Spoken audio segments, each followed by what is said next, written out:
So we welcome you all to New Perspectives. This is an Integral Yoga platform that is sponsored by Sri Aurobindo Integral Life Center here in Fountain Inn, South Carolina, and by our sister center and Aro University, both in Surat, India. Through collaborative efforts such as New Perspectives, it is our hope that of these kindred organizations to assist in building a bridge between East and West. So I'm Radhe. I'm the Executive Director of the Sri Aurobindo Integral Life Center in Fountain Inn, and I'm joined by my colleague, Dr. Vladimir Yatsenko, the Director of the Institute for Integral Yoga Research and Studies. And we are extremely honored to have with us today our esteemed speaker, Rajiv Malhotra. Welcome, Rajiv. Thank you. He is the author of the well-known book, Artificial Intelligence and the Future of Power. Artificial intelligence is only partially visible, just like an iceberg, and to understand it fully, we must look beneath the surface. Positive side is that technology is making machines smarter. However, the deeper view shows that AI is also making a growing number of people cognitively and psychologically dependent on digital networks. In his book, Artificial Intelligence and the Future of Power, Rajiv posits that this AI-driven revolution will have an unequal impact on different segments of humanity. There will be new winners and losers, new haves and have-nots, resulting in an unprecedented concentration of wealth and power. Artificial intelligence and the future of power is a wake-up call to action, compelling public intellectuals to be better informed and more engaged. We certainly would encourage all of you to read his book if you have not to date. And he will also be speaking towards the end here of a new book that he is working on regarding integral yoga. Rajiv Malhotra was trained initially as a physicist, and then as computer scientist specializing in AI in the 1970s. And after a successful corporate career in the US, he became an entrepreneur and founder and managed several IT companies. Since the early 1900s, as the founder of his nonprofit Infinity Foundation, he has been researching civilizations and their engagement with technology from a historical, social sciences, and mind sciences perspective. Infinity Foundation has published many of his books, including a 14-volume series on the history of Indian science and technology. I believe today that Rajiv will be focusing on AI in Vedic light. And we also have, of course, Vladimir has been working with Rajiv on some other initiatives. He is not feeling well today, has a very hoarse throat, so we will see if he's able to make a few comments after your talk, Rajiv. But otherwise, we will be taking questions and answers the last 15 or 20 minutes, so please put them in the Q&A box. And with that, Rajiv, we'd like to go ahead and hand it over to you. Namaste, everybody. Thank you for inviting me. Vladimir and I have known each other since the, I think, late 90s. And my foundation did a lot of projects in Pondicherry and Auroville on many fronts. And we've collaborated. Vladimir and I have collaborated on some of the works that we did. So I'm delighted when he called me some couple of years ago that he's moved to South Carolina, and we discussed ways of staying in touch more closely.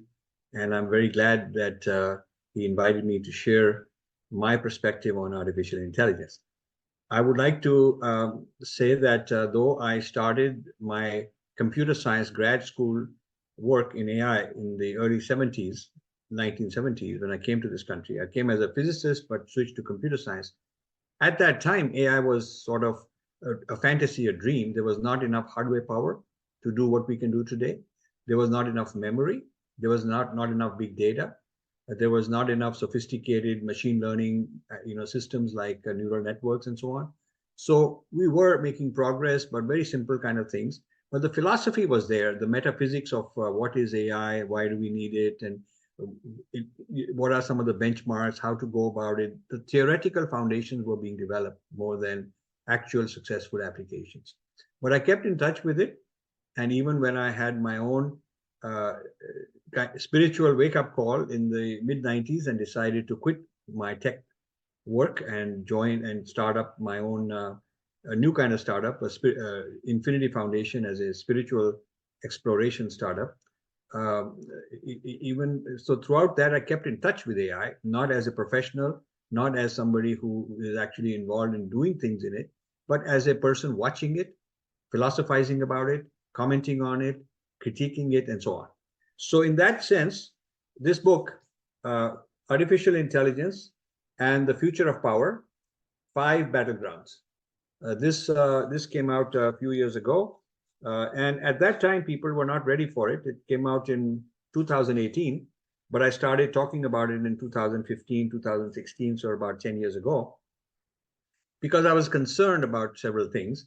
And it's very interesting, when this book came out, India was very excited that the Geo network, which is Reliance's internet and their online presence and all that, Google has made an investment, and Facebook has made an investment, and they had a tie-up, and they will bring all these American AI type companies into India. I was against it because I said this will forestall a made in India AI technology. It will bring in the AI technology which has all the biases that these other people have. And I will talk about it. I will talk about the bias that AI has, bias which is somewhat sometimes intentional and sometimes unconscious, because if you look at how Google trains its machines, his AI algorithms are trained on New York Times and Washington Post and Wikipedia and the collected works of all kind of great Western thinkers. It's not trained on the works of Sri Aurobindo, for example. It's not trained on the works of Swami Vivekananda. It's not trained on our own rishis' views on life and Vedic thought and all that. It's not trained on those. It's trained on Western views of us and Western views of other things. Even the idea of ethics, even the idea of education, even the idea of social justice comes from somewhere else. So the colonization, we know the colonization project was to take over all the knowledge disciplines and to put them into a Western framework, a European framework based on Europe's history and what Europe has experienced. That became kind of universal template. Nothing wrong with it for Europeans. They should understand their history and make knowledge out of it. But they should also respect that Chinese have a different view of the world, and Vedic view is different, and Islamic view is different, and there are multiple worldviews that have to be respected. But Western universalism claims that its knowledge of the world on all kind of fields is the superior one, and through the spread of English and through the education system, which they took over everywhere, and all the industries and jobs, they were able to spread Western ideology in all kind of ways.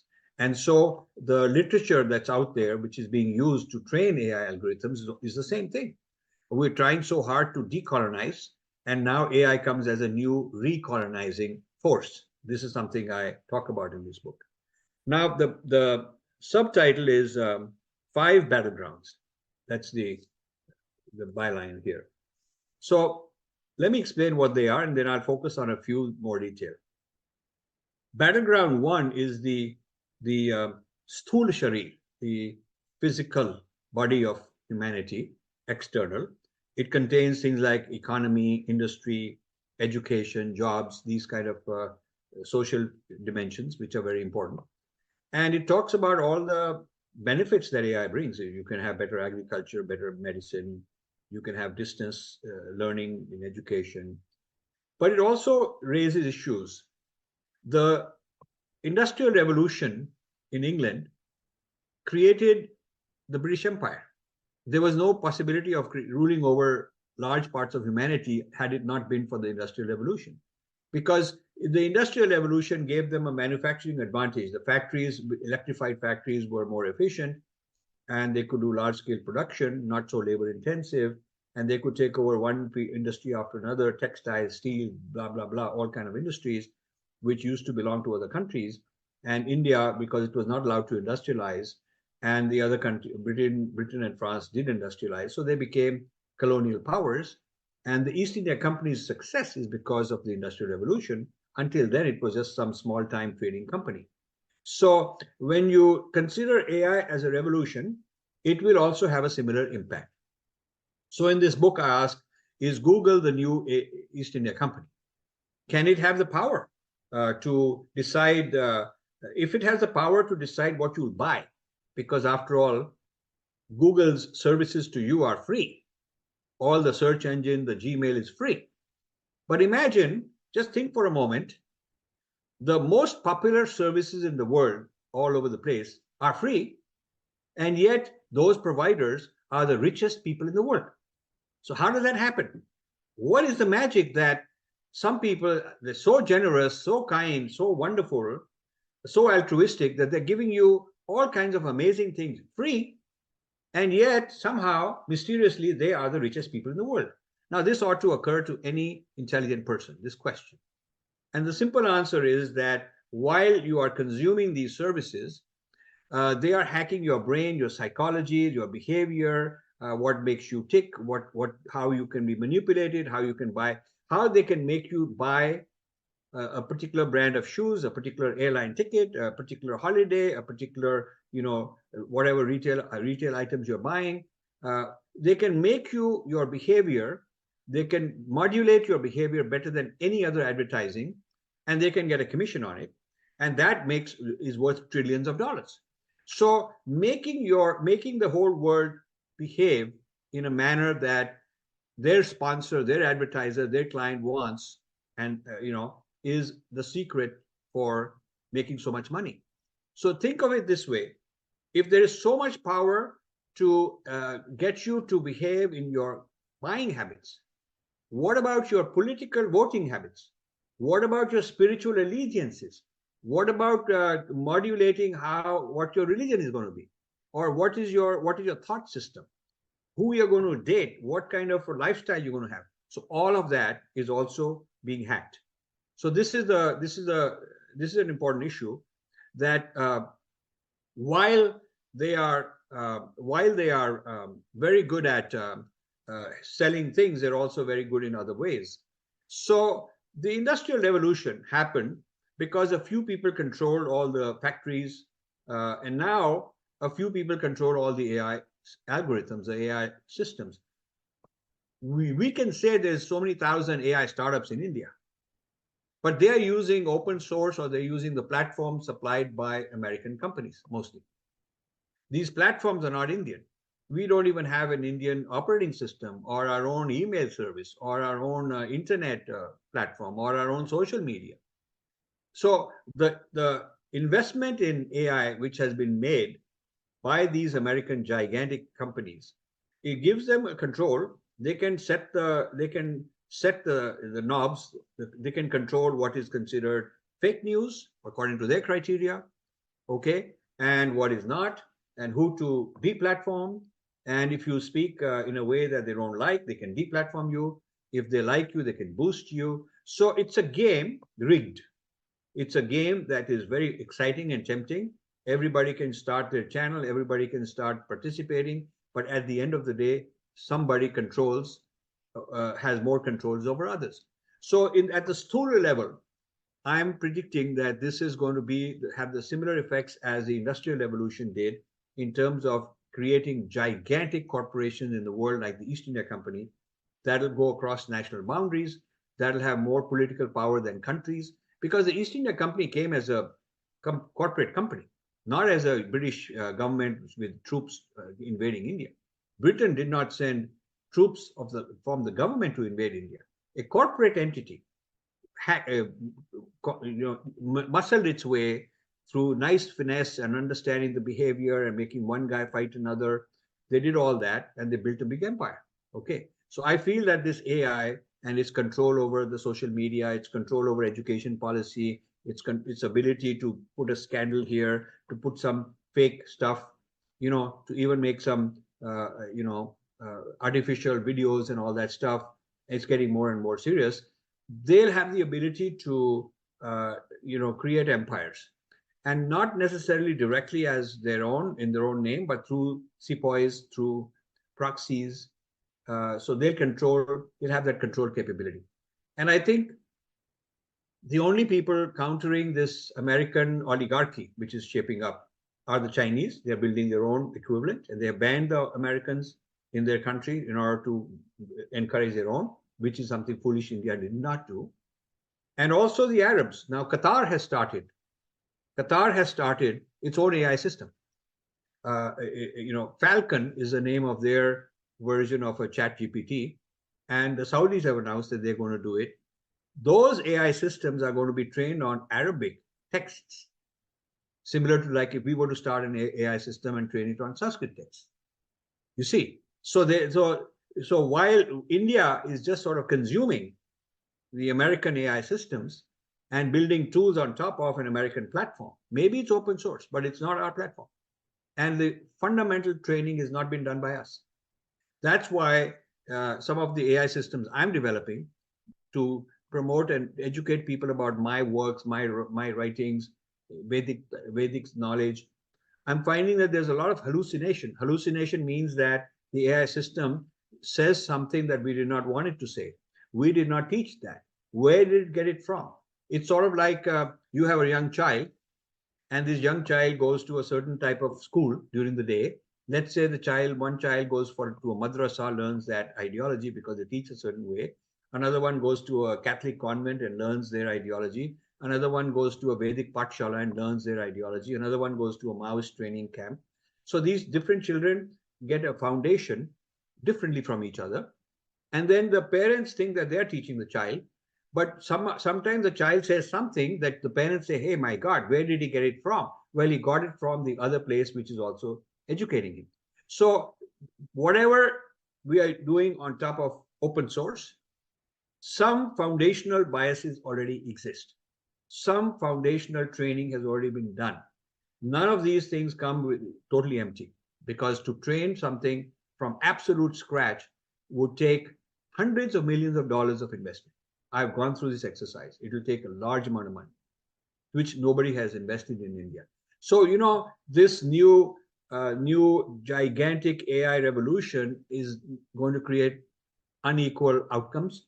Some businesses, corporate entities will become the new oligarchs, the new empires. Some countries will do better, USA and China. The old industrial revolution in the 1800s led to Britain and France becoming the two rival world powers, enemies with each other, but also competing over who gets to colonize this country or that country. They were fighting wars in India, British Army and French Army fighting wars in various parts of the world, in Africa, in India, in different places, over control of territory. So I see the US and China as the two principal, giants of this whole next age, will fight each other, but we'll also fight over who controls which territory. Does China control this country? The US control that country? And AI will be like the Industrial Revolution was in the 1800s. So this is my view of it. So I've talked about the Battleground 1, and I've also talked a little bit about Battleground 2, which is the geopolitics and military implications.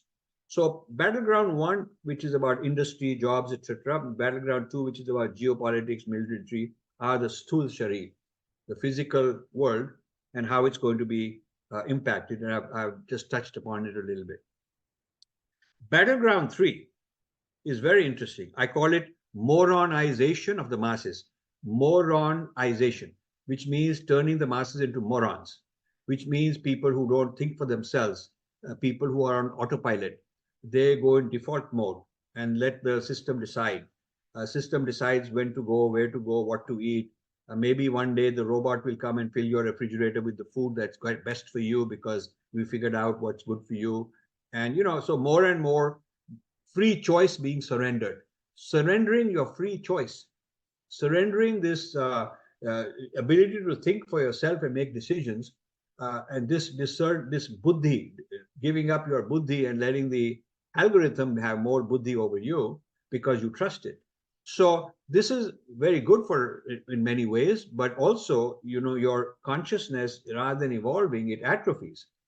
Rather than becoming more conscious, more alert, and expanding your ability to think for yourself, you are now just sort of going back and letting it make decisions for you. So I have used these, the terms I've used, digital deities. I've said there are digital deities being created. And I have a Google Devata and a Twitter Devata and Facebook Devata. They're sort of like the big Devatas that everybody has to make sure we are complying with their protocol, otherwise they may deplatform us and so on. So this dependency, the psychological dependency and the psychological emotional surrender to these systems is a major problem for me, and I don't see enough being done to counter that. There's many levels, even if say Ambani's were to control this, it's bad, or Adani or Tatas, if they were to control this over Indians, it was bad. But at least they could be subject to regulation and accountability within India. Whereas when Zuckerberg controls the buttons of what will happen, or somebody like that, you have multiple problems. Not only you have a problem where some person knows more about the technology than you do, and he can manipulate you and make a kind of a fool out of you, make a moron out of you, and you're just happily going along because you're getting all this free stuff and you're very excited about it. Not only that, but he's outside the jurisdiction where you have any authority, where you can get back to him, where you can regulate, where you can hold him accountable. These foreign-based oligarchs taking over control of social media and politics and elections, and who will riot and what the news will say about this guy versus that guy, and what will be manipulated and all that. This is very dangerous, and the Indian government and the Indian authorities are not doing enough about it. And I've been talking about it for 10 years. For 10 years, not only giving a lot of the early copies of this book to people in various places, to gurus, to media people, to government people, to military people, all kind of people, but also giving short versions, giving them videos, giving them PowerPoints. The result is people are sort of waking up very slowly, okay? But the explosion of AI in India is only in the form of training human beings to become AI engineers and work for Google, become knowledgeable in AI, take a course and work for Microsoft. Okay, so we are basically providing the coolies, the tech coolies, the AI coolies, to empower and further empower these foreign AI giants. We'll get good salaries, no problem. We may create a middle class, great. We'll bring some knowledge, fantastic. But the intellectual property being developed by these lakhs and lakhs of AI engineers in India does not belong to India. It belongs to whoever is the client. So even when they say that so many patents of AI have been filed in India, it's filed by Microsoft India and people like that, most of these patents. So you see, and the Indian companies are doing a good job starting. There are a lot of these, unicorns and so on. I'm very proud of it, very happy about it. But they are building on top of a foundational layer, which they don't have, they don't control. See, so, you could say that Android is open source. Android is open source. Yeah, everybody can just use it. But during the US-China trade war, in the Trump administration, US put a ban on Chinese use of Android as technology that cannot be exported. So China had to quickly come and develop their own operating system, which they did because they already had it ready. So all this open source also can come under control of a government. Or the open source, while anybody can use it, contains some biases. So I can create a biased, very subtle biased education system and give it away free. Say it's open source, you can sell it, you can market it, you can develop all the courses, you can teach it everywhere. It comes in 100 languages, all that stuff. It's open source, but it could also be a very sinister, subtle propaganda because I'm spreading my knowledge through that open source. So the real issue is that AI is not ideologically neutral. It is not, because it needs training. It needs to learn from experience, and the kind of experience that the trainers have had, the kind of experience the trainers want, is what feeds it.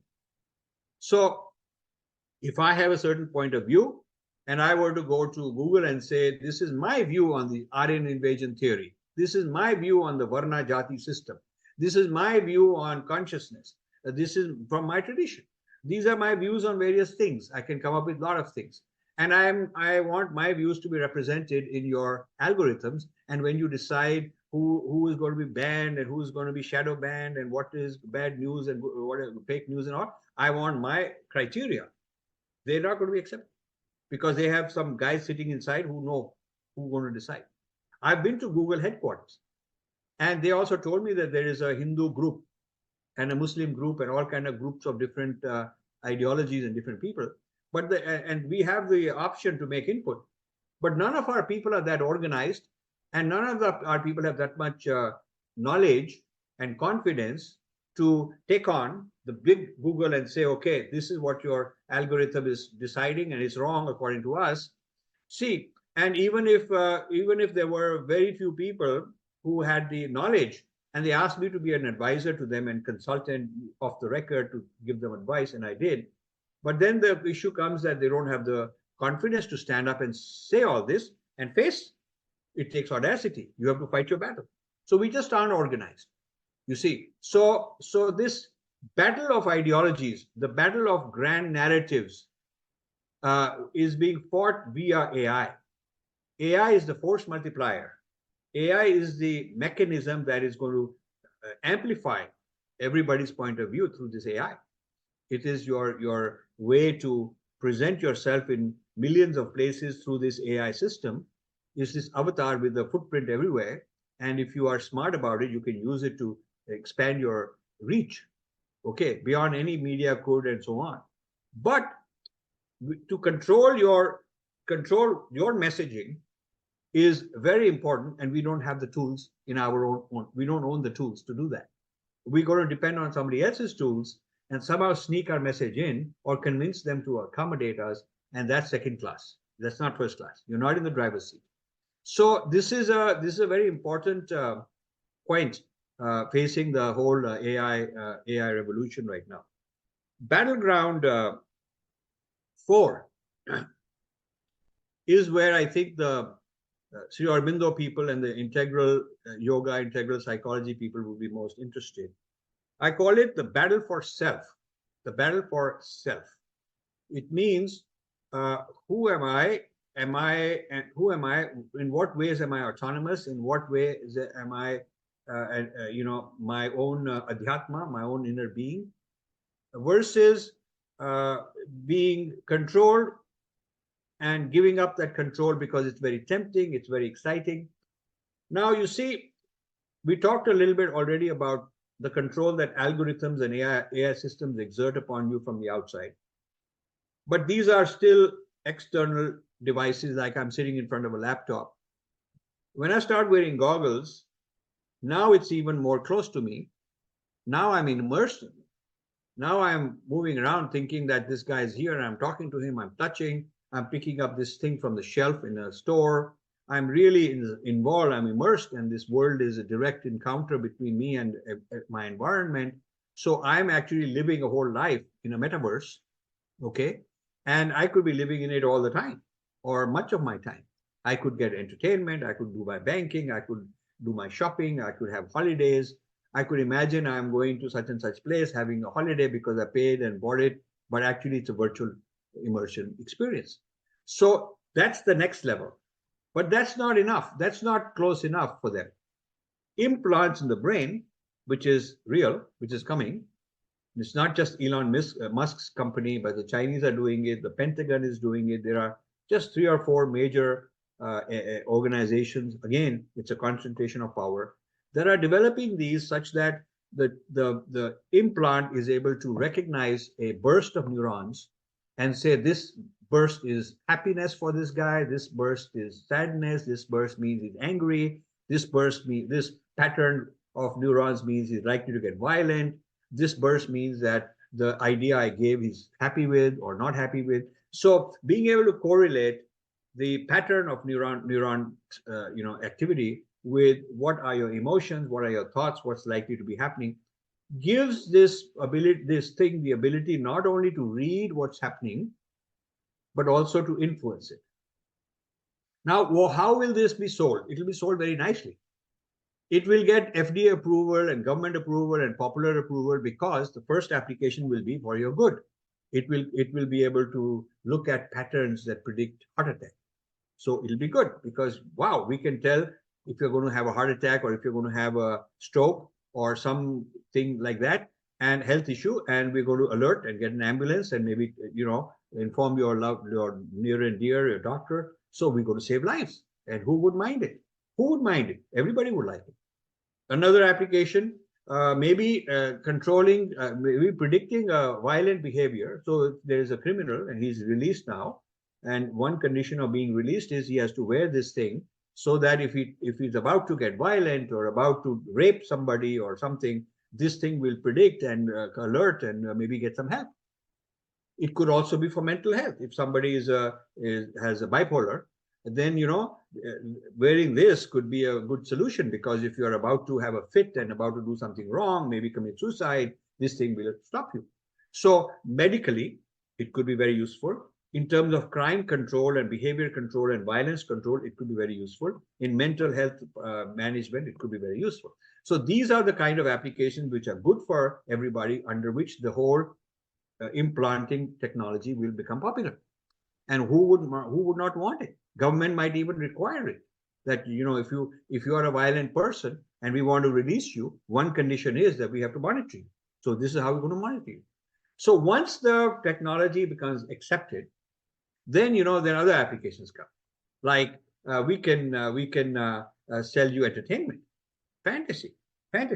You could have fantasy sex by having this kind of experience inside you. You could have a holiday. You could imagine that you're going down the Niagara Falls and there's all this water, this mist coming at you, and this wind, and it's so exciting. It's like the real stuff. Or you're coming down on a parachute or something, and you're having that experience virtually. So this business of faking your senses, giving your senses an experience which is not actual stimulation from the external indriyas. It is like artificial indriyas that are giving you this experience. So this will be a great entertainment, and on and on and on. You could end up creating a generation where you can decide how happy they are, how sad they are, who gets pushed. You push a button and keep him happy all the time. So you will be able to create happy morons. And I explained that in this book, happy morons, which means the person is really not that smart, not that knowledgeable, not that involved in all these things, but he's full of himself. They've beefed up his ego, and he thinks a lot about himself, and they're keeping him happy. And so this kind of a society, I predict a stage after that, which I don't want to get into. It's pretty, you need to read it for yourself, but I'm predicting what will this happy moron state of affairs lead to. What kind of a society are we heading toward? And then there is Battleground 5, which is specific to India and its policies and government and so on. So that's what the 5 battlegrounds are. Now, the reason I wrote this book is because, as somebody who's worked with Sri Aurobindo, his thoughts on consciousness, and as a practitioner of meditation and trying to do my best and raise my own consciousness and work with others and help each other in the spirit of Sri Aurobindo's teachings, I am very concerned that this AI-based movement is a counter movement. It's a movement which is going to empower behaviorism rather than meditation-based. Already, you have people going around saying that we can give you the same excitement, that same feeling of anand as meditation does, but without having to learn any meditation. The yogis took 20 years to achieve it, and now we can just put some brain stuff and give you the neuron pattern to give you that feeling without having to practice anything. So in a sense, this is a kind of a electronic version of drugs. LSD, when LSD came out in the 60s, LSD promised that, you don't need to meditate. And this was the whole big opportunity for Maharishi Mahesh Yogi, who came from India, taught them TM, Transcendental Meditation. And the whole thing was, I can give you that feeling without having you having to take any drugs. So don't go the route of drugs. Stop the drugs. I'll teach you how to meditate and give you that feeling. So there was a competition between the LSD approach to feeling high and the TM approach. And it's taken 40, 50 years to educate the world, the Western world, and everywhere in the world that meditation is good for you. Okay. It takes some effort, takes some discipline, but it's good for you. Now comes AI, which is actually strengthening the hand of the behaviorism, the materialism, because to do this with AI, you don't need to know anything about Sri Aurobindo. You don't need to know anything about consciousness. You don't need to learn meditation. You just do it. Somebody pushes the button and you feel good. It's like taking LSD. Okay. But there's no molecules being injected in you. It's neurons being moved a certain way. It's neural LSD, if you will, okay, to produce a similar kind of an effect. So this is where I see there's a clash of civilizations. There's a clash between materialism and spirituality. And AI is right at the crossroads of that. Before AI, this is why I was monitoring AI for all these years, because I also wanted to make sure it's going in the right direction. And I'm not happy that my own fellow, Vedic people, Aurobindonians, have not played a role, have not played a role. And the next book I'm writing is on the appropriation by Ken Wilber, Appropriation of Sri Aurobindo by Ken Wilber. It's a 500-page book. Vladimir helped me in the early days, way back. Vladimir knows that I've been working on this book since the 1990s. And I went to Auroville many times. I went to Pondicherry many times, gave many talks, tried to get help. But there was not much interest and help. People were lost in their own, whatever ideas they have or whatever they're trying to pursue. But they were not out there wanting to defend their guru, being appropriated, being distorted by Ken Wilber and his whole school of thought. So I started working on my own to do this. And I've spent 25 years. It will finally come out this year. And it's a book which challenges the integral theory of Ken Wilber and from the Sri Aurobindo point of view. In doing so, it brings Sri Aurobindo back into the debate, back into the global discussion. And what I really want to do is taking on Ken Wilber brings us in a position where we can then next take on the whole AI consciousness evolution movement. Will there be a Sri Aurobindo ideas based consciousness movement of the future, or will there be an AI with implants and with everybody subdued into a nice moron, happy moron, feeling high, all that kind of stuff?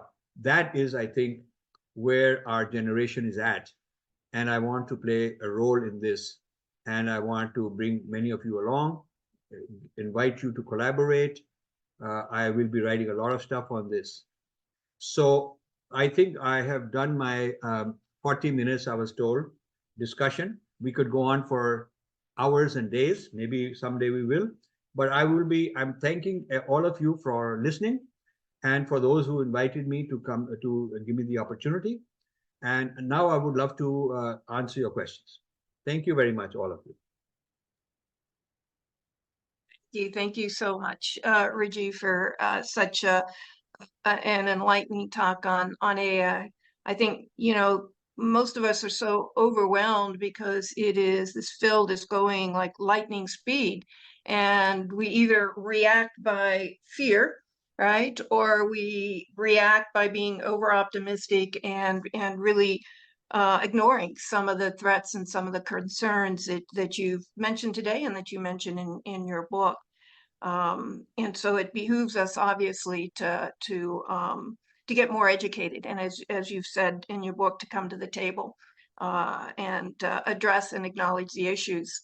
I guess from my perspective, and then I don't know how Vladimir's throat is holding up, but I'll also open it to him before the questions. From my perspective, the question I would have for you, Rajiv, is, you mentioned the power of Google, Microsoft, Amazon, Netflix, that we're giving over our freedom of choice.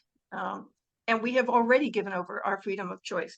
How do we take that back? Or how do we reduce that surrendering of our power in the future? What is individuals like myself and others, what is our best course of action at this point? So this is a wonderful question that you asked.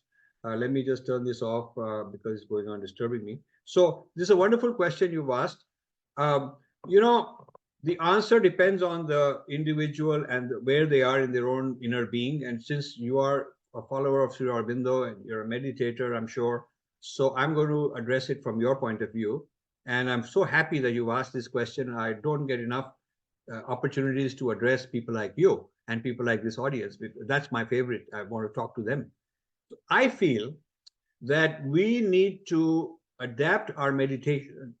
We need to adapt our own evolution as meditators to a point where we can kind of position this external source, external thing, not let it get too much inside, but manage it, use it, get the benefit of it, but not let it take over my selfhood.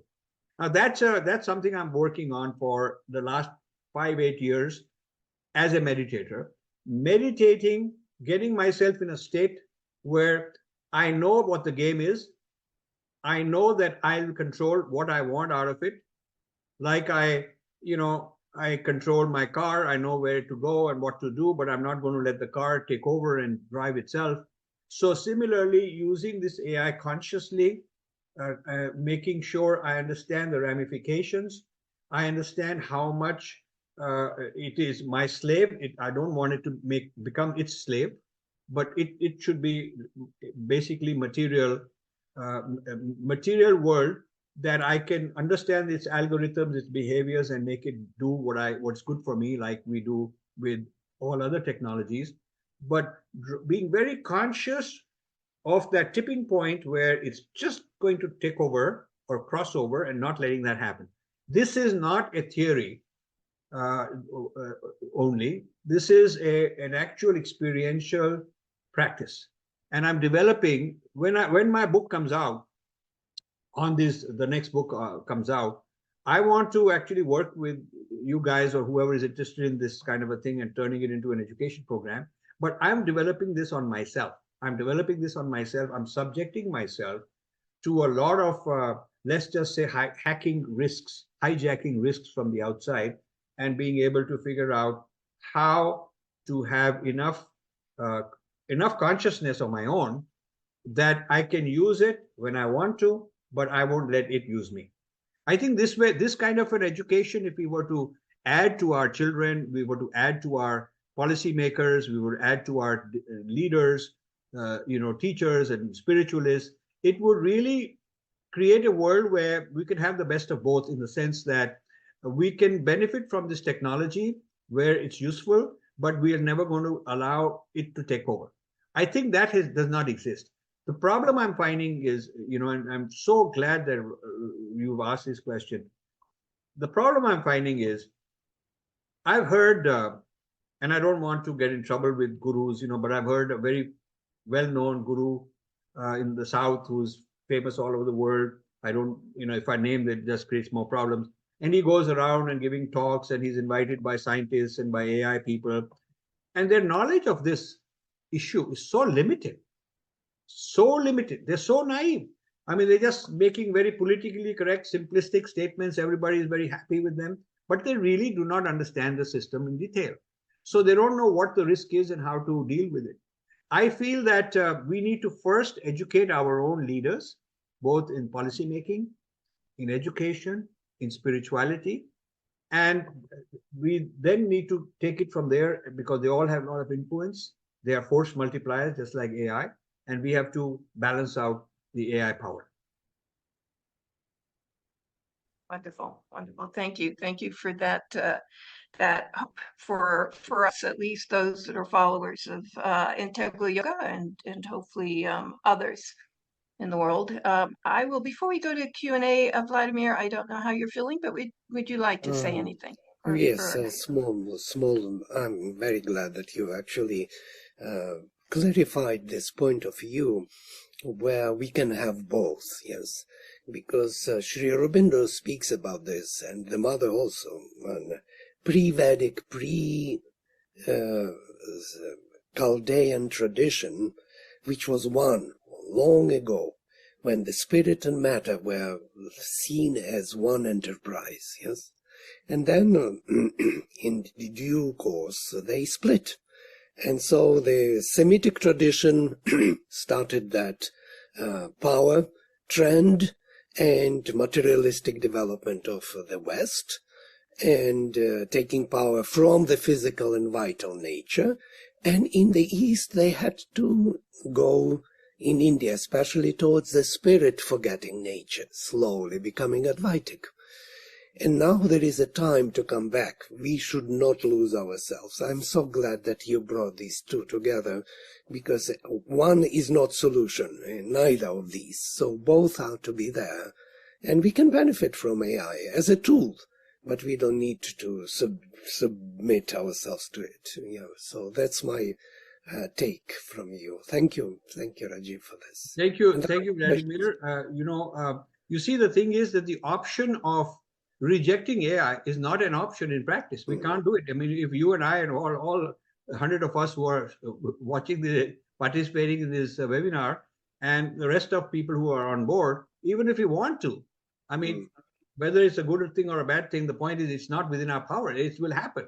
That's the nature of technology. That's the nature of supplying the world with goodies, which are very good for the ego, which everybody wants. People are lazy, they're tamasic, they want more than they can produce on their own, and they want something else to do the work. And now here comes AI to do the work for us. So this laziness and this tamas is going to make AI very successful, and the people will be very rich. The question is, can we have a more awakened, not a tamasic, but have a more awakened engagement with this from people who understand this much better, the whole relationship of spirit and matter, and why one subduing the other long term is not going to work, because they're both part of reality anyway. So wonderful. So let's have some more questions. And I'm just going to, there's several questions here, but two of them are how can we collaborate with you is one of the questions, and the related one, how can we help you in this endeavor? So people are very impressed with what you have to say and the work that you've been doing, and would love to support and participate. So this is wonderful. This is music to my ears. If it's genuine and sincere, I invite you. And so maybe Radhe, you could put in my email address. My email address, just for those, I can Rajiv Malhotra, RAJIV MALHOTRA 2007, Rajiv Malhotra 2007 @gmail.com. I'm also on Twitter @Rajiv Message. You can follow me, and I'm on YouTube, Rajiv Malhotra.official. That's the name, Rajiv Malhotra.official, or infinityfoundation.official. My website is rajivmalhotra.com. All my books are there and all kind of stuff. But if you, just so you know, I was a tech guy, and I came and became a computer type person and all of that, from physics to computers to technology. And then I had a spiritual moment, my own spiritual moment, when I was in my early 40s. This was in the 1990s. And then this transformation led me to sort of give up this for-profit profession, rat race, running around. I suddenly gave it up, abandoned it overnight. And then I never looked back. I've never gone back, and people thought I'm crazy. I was crazy. Even now they think I was crazy. But anyway, I pursued this pursuit of mine, where being a meditator from childhood, being, having read Life Divine and many other things of Sri Aurobindo, very interested in all that, and also being a physicist and a computer scientist. And from that point of view, I wanted to explore all of these things. And so I've been doing that full time for 30 years. I have no job or no other thing, nothing else to do. This is what I do 7 days a week. So I'm into this in a very serious way. So I want to collaborate only with those who are very serious. I mean, a lot of people come and they have opinion of this and that, and I could sit all day long and listen to different opinions. I've heard them before. Those are nothing new. So I don't want people who are just sort of going to drain the time. If you have something serious you could do, and you want to write to me saying, this is my background, very short, this is my background, this is what my resources are, what I'm able to do, this is what I can offer you. So I'm looking for people who can give resources, people who are, if you are a good writer, I'm looking for people who can help me finish my books, because I need, I have all the knowledge, I've dictated it, I've got drafts, but I need some people to help me We can even pay people as research assistants or as writing assistants so I can get more books out faster. I have 20 books incomplete. I have 13 books that are out already in the last 15 years. I have about 3 or 4 that will more be out this year, and have 20 more yet to do, which are like 95% done. This book, which I'm going to produce, which is about Ken Wilber, hijacking Sri Aurobindo, Vladimir knows that I've been working on it since the 90s because he's been part of this. I've been talking to him and talking to a lot of people. So like this, my 20 volumes are all sort of working for many, many decades, but they need to come out. And I want to make them perfect and bring them out. So I'm looking for help. And that means that you have to be somebody good at it. You can't be somebody who says, look, I would like to help you, but I don't know. Teach me. So I can't teach people at this stage. You have to be talented. You have to have a good organized mind and writing skills. So if you want to send me, you're saying, okay, here's a writing sample. This is what I've done. I'd love to work with you. I'm very interested. On the other hand, if you're somebody else, like not a scholar, not a writer type, but somebody who says, okay, I want to organize talks. I want to organize, how to take this knowledge, how to take this kind of a knowledge and turn it into an e-learning course. I would love to do that. How to turn it into something that can, not everybody is going to read 500 pages, although we do have summaries in every chapter. You can read the introduction and the summaries and you'll get a lot of the knowledge, but still there are different ways to help me propagate this knowledge. So I'm pretty much a one-man show. I have a non-profit foundation. We do seek funding because I'm training young scholars in India. I have about 15 of them, and we pay them, and they're full-time working with us. And I'm training them to replace me so that one day when I'm gone, they can take over. I don't want this whole thing to collapse. So we are training, intellectual Kshatriyas, we call them intellectual Kshatriyas. So they are intellectuals, and they'll stand up for a certain value system. They'll stand up for, their ideas and counter this new East India Company and counter the Google Devatas, and so on. So they have to be both courageous and intelligent, and they have to, of course, be meditators. So there's many ways people can help me, but only if you are really sure and really confident and really committed and have something to offer. Do connect with me. I'll be most interested. Wonderful, wonderful. And I did put Rajiv's email there in the chat in case you didn't get it. Santosh, a question from Santosh. It seems the fundamental problem lies is how to purify the mind for the people to see the truth towards pure peace, love, and joy. Has there been any effort to help see the value of purity at the top levels of AI oligarchy in the US or elsewhere? I believe their leadership can also be transformed to see the merit of holistic growth and development of humanity. It's also true that some of the CEOs of the top AI organizations are Indians. If there has been any efforts, what have been the outcomes? And I think you touched on this a little. Excellent question. I have gone, and I don't want to mention names of these Indians. I have gone and met some of these, tried to get there. But there's a private life and then there's a public life. In the private life, they may be very compliant. They give money to some temple. They have a puja at a house, all that stuff. But when it comes to work, they are into, serving. They're serving the boss, who they're not the owners. They're CEO type people. They're worth a lot of money. But at the end of the day, they're working for someone else. And they are following what, even when I pointed out that your Facebook, your Microsoft algorithm, your Google has this flaw against your tradition. It has this bias about your own tradition. It's like, hey, I'm not going to go there, that kind of a thing. So if I say too much of it, they'll just sort of cancel you and not talk to you again. And this is a shame. This is a shame because I made money too, but teeny bit compared to these guys. It was enough for me. I know that you should have enough, but not more than enough. I didn't want to make more than enough. I wanted to make enough. And having done that, I said, life is more than just making more and more, adding more zeros at the end of your net worth. I could have easily made 100 times more than I had at that time because the technology I was in was exploding. And I could have just stayed there another 10 years and be worth a lot. But I didn't want to do that because I would miss a bigger chance. I would miss a chance to evolve myself and learn all these things. I'm trying to get these guys excited that you got so much money, it'll last you for 100 generations, whatever it lasts you. You don't need to make more. But you know that spiritual awakening only happens to some lucky few, and I'm very grateful. You know, they have, unless they have their own awakening, unless that inner spark is there. I mean, you can give all the logic you want, and they understand logically that you know, they got 100 times more money than they'll ever spend. They know that. And they would be better just getting rid of all that and turning their life into something else, but they're not going to do that.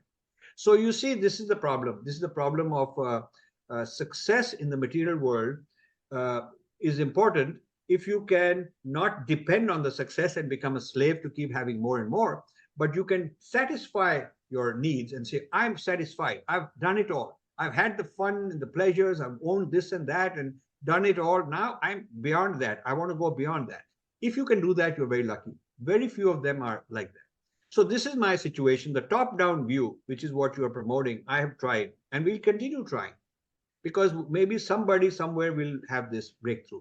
I've even tried with some of the Indian billionaires that, you know, you should invest your. I have created a project called a Sanskrit large language model. Sanskrit large language model. It's very amazing amount of uniqueness in Sanskrit that would be captured in this large language model. And then our equivalent of a chat GPT would be so grounded in the fundamental categories of our thought. But it will be a huge investment. And I have all this business plan on, you know, how many people we need to do this training, to do this tagging, whatever, all that kind of stuff, to do the vectorization of Sanskrit texts and all. It's a lot of work. It's a lot of work and it's a lot of money.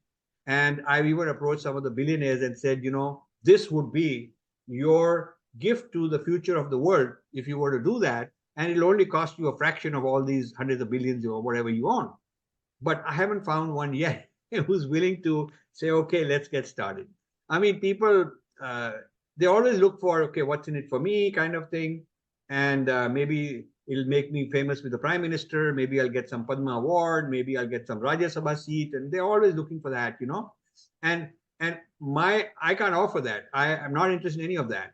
So what I offer is genuine spiritual transformation, individually, collectively, for the whole humanity.